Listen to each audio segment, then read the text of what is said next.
During my time in ITD, which is obviously was quite a length of time, I learned a lot about the world of logistics, mostly moving parcels around the world. It wasn't so much in the warehousing element. But at the same time, I dealt with many customers who had warehousing and processes involved, integrations and setting up warehouses.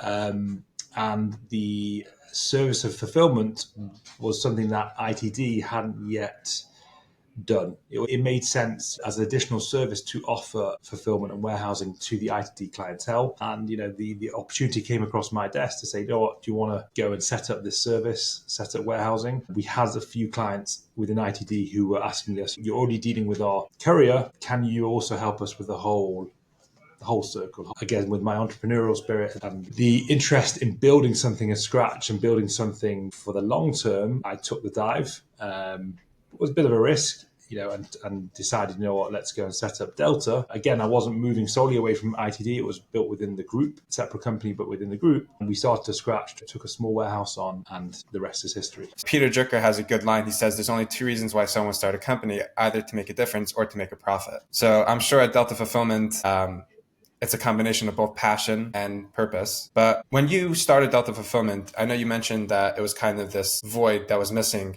with ITD and their clients. But was there any specific category that you were looking to disrupt in the fulfillment space? I mean, at that point in time, when I first started the business, the world of outsourcing, I'd say, wasn't as popular as it is today. There was still a lot of brands were coming onto the market, and their thought process was, we're gonna go and take a small warehouse ourselves. We want to do it all ourselves. We want to touch it and feel it. So I wouldn't say that when I entered the market, it actually was as popular as it is now, and there weren't as much competition. But I definitely knew that we wanted to go into the e-commerce fulfillment market. There was definitely a gap. As e-commerce fulfillment was becoming more and more popular, I could see a gap in that market, or a need in the market to come in and offer really just straight, easy integrations, courier integrations, just making the whole process as easy as possible without overcomplicating it with spreadsheets.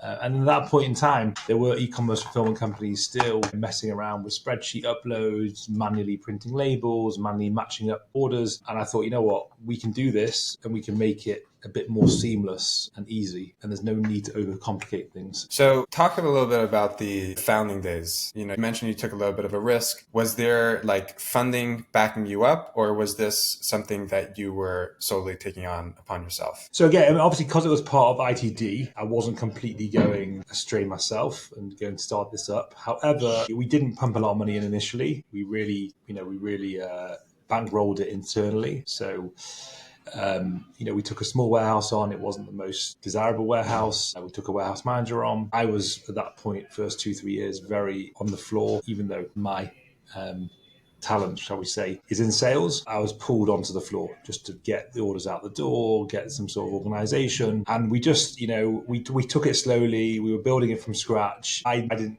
really have any... At that point, I didn't really have any experience in warehousing, and so I was learning a lot of stuff, every week about warehousing, about where to place the goods, how to handle goods in, what the best practices were. I learned a lot, unfortunately, the hard way, and it was, and by learning those things, obviously, I took all that stuff with me, and so everything that where we are now, and obviously we've still got a long way to go, has all been through that journey of making mistakes and how we get better. Was there a big lesson that you learned during the formative period that sticks out as a real milestone?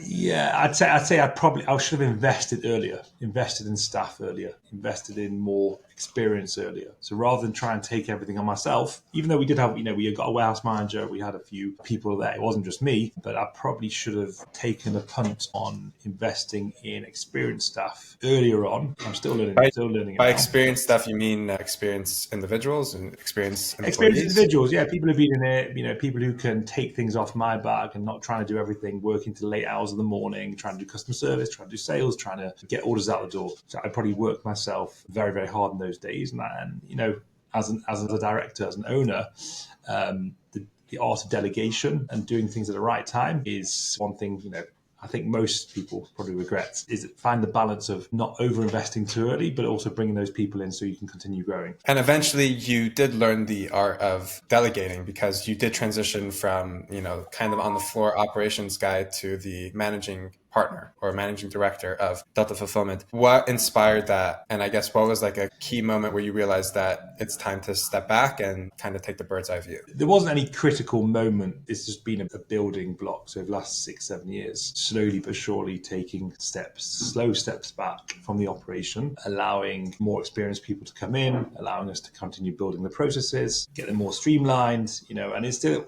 to this day, we're continuing every week to get the processes better, ensure that's scalable. And so there wasn't any one moment in time where suddenly I took a step back. It's been a gradual process over the last 7 years of taking more of a step back, bringing talented people in to every department. And obviously at the moment, the focus is working, continues to scale the business now so we can do more, but also offer the same level of service. You mentioned that when, you guys were first starting out, there wasn't a lot of competition. Like the concept of 3PLs, fulfillment centers, prep centers, they weren't as common as they are today. 3PLs are a dime a dozen at this point. There's over 17,000 individual 3PLs across the globe. What do you think inspired this burst? I mean, obviously it has to do with the uptrend of e-commerce. And do you think COVID played a role in that, or this was something that was inevitable? I think before COVID, the boost was already there. I think COVID probably brought it 2 or 3 years earlier, faster, so it did explode even further. I think, listen, e-commerce, I don't know the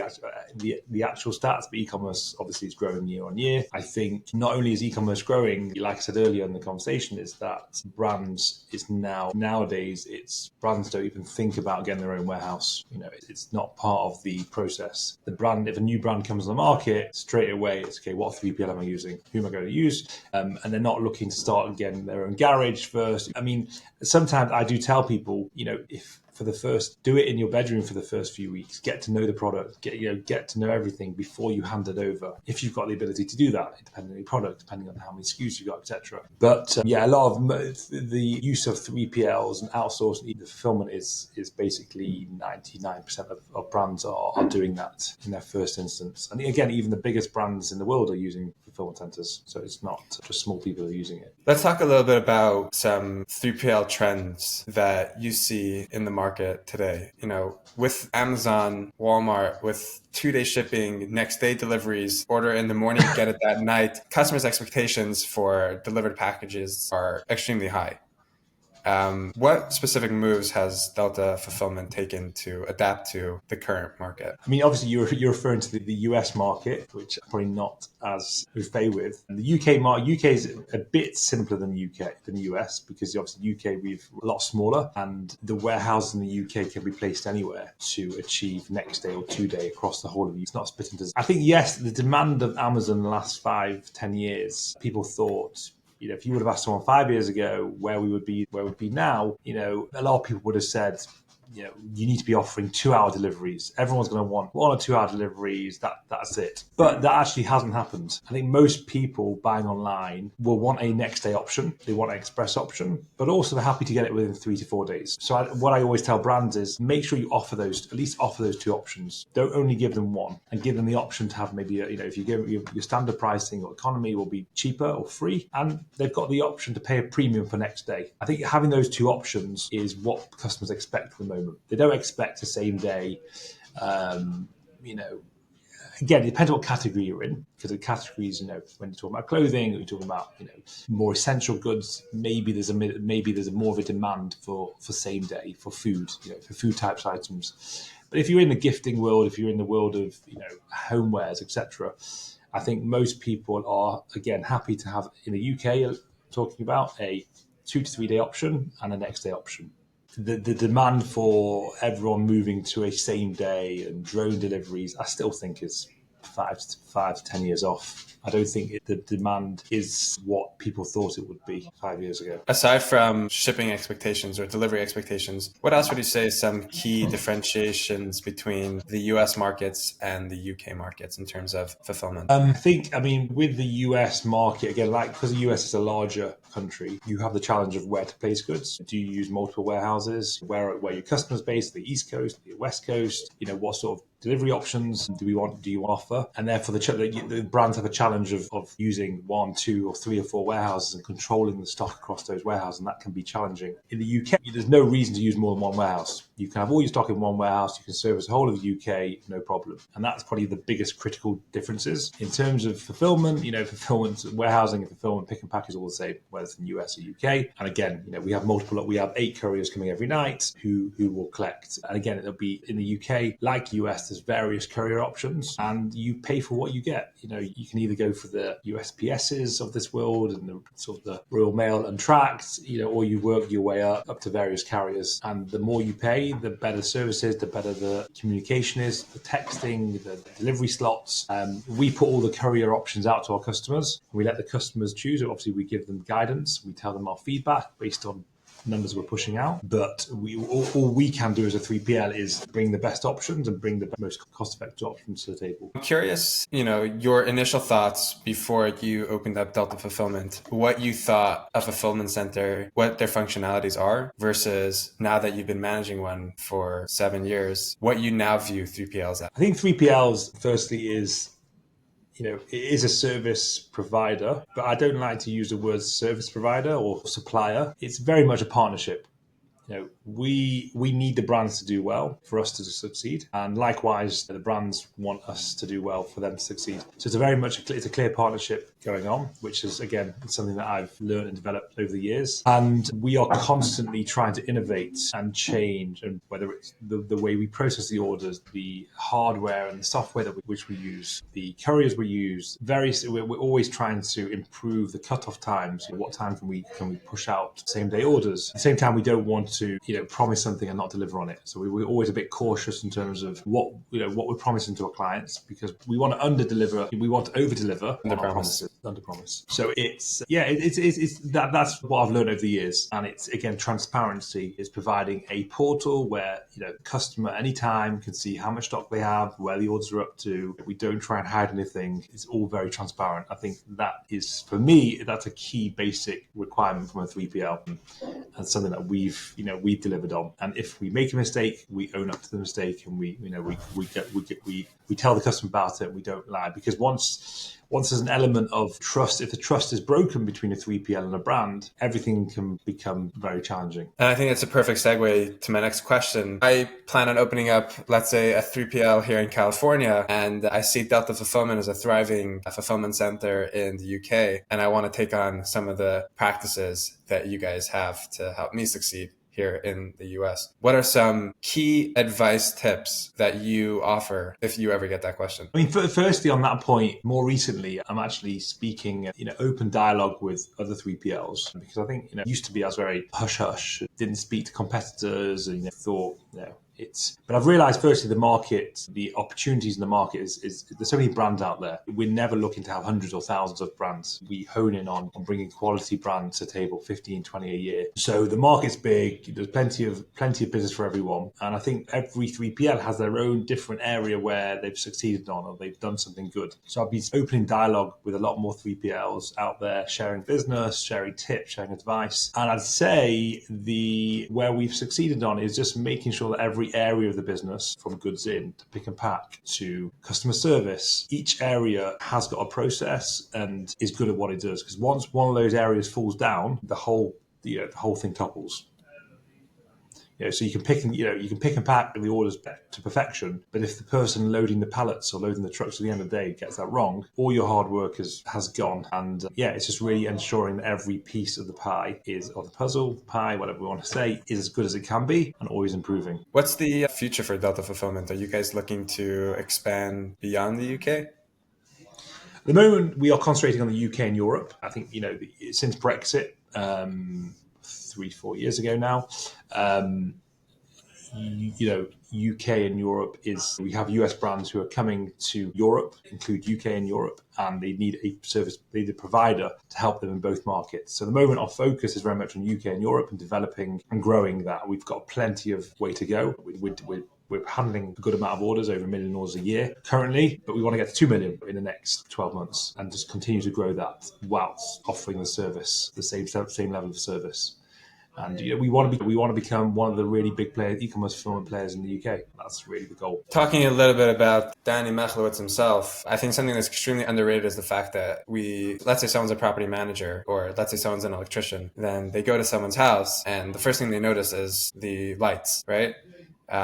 If you are in the world of videography or video editing, then when you watch a movie, you're kind of fixated on how it's being videographed. So our jobs that we do on a daily basis play a pivotal role in our mindset. And I'm curious as to what has working in Delta Fulfillment changed in your personal mindset of life. I think, I'm 33 now. Someone would call it young, someone would call it old. I've been through, sort of 7 years of growing Delta, 7-8 years of working with an ITD in university. And along that time, I've learned about myself a lot. I learned about, again, where everyone in this world, everyone in the business world will have certain things they're good at, certain things they're not so good at.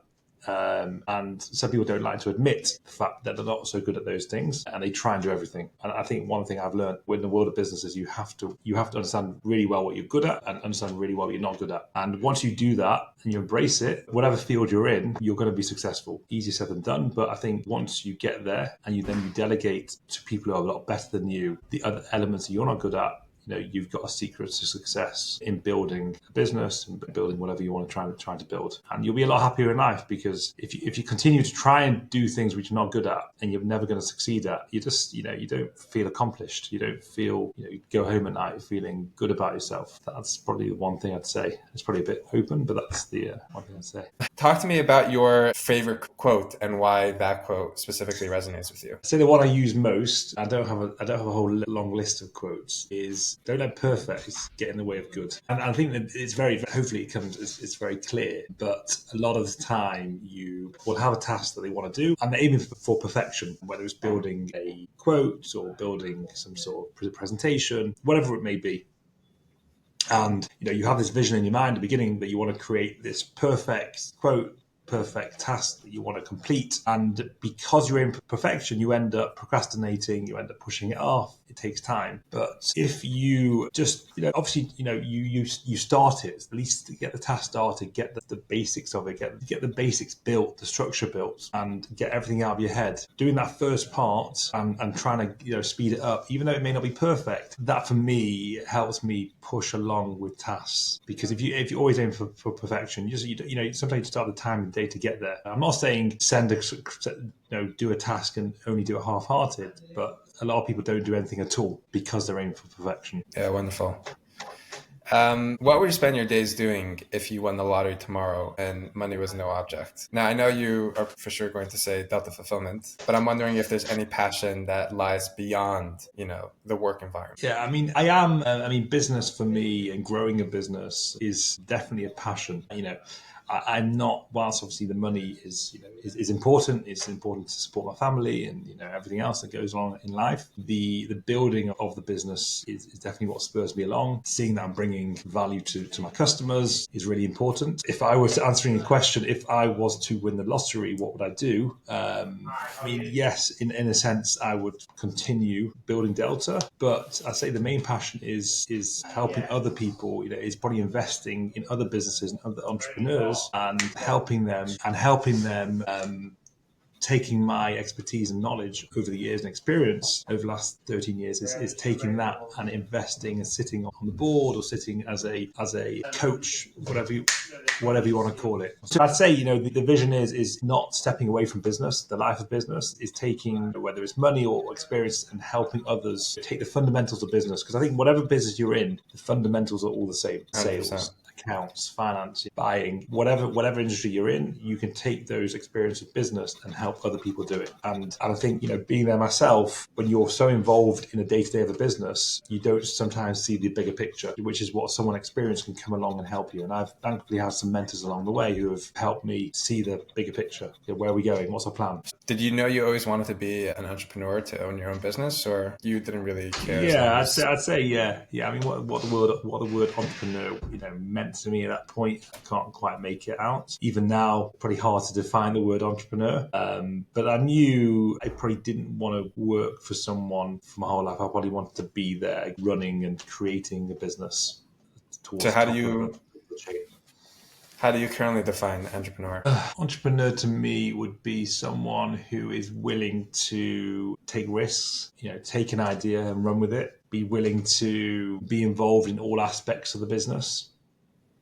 I think as a founder and director, you can't just go with one element with design and run with that. You may not be good at everything, but you need to be overlooking or overseeing all the elements to make sure all the elements are coming together. I think you've got to have that ability to create relationships, to take a bit of risk, to have a bit of a vision. All those things play into a part of what an entrepreneur is.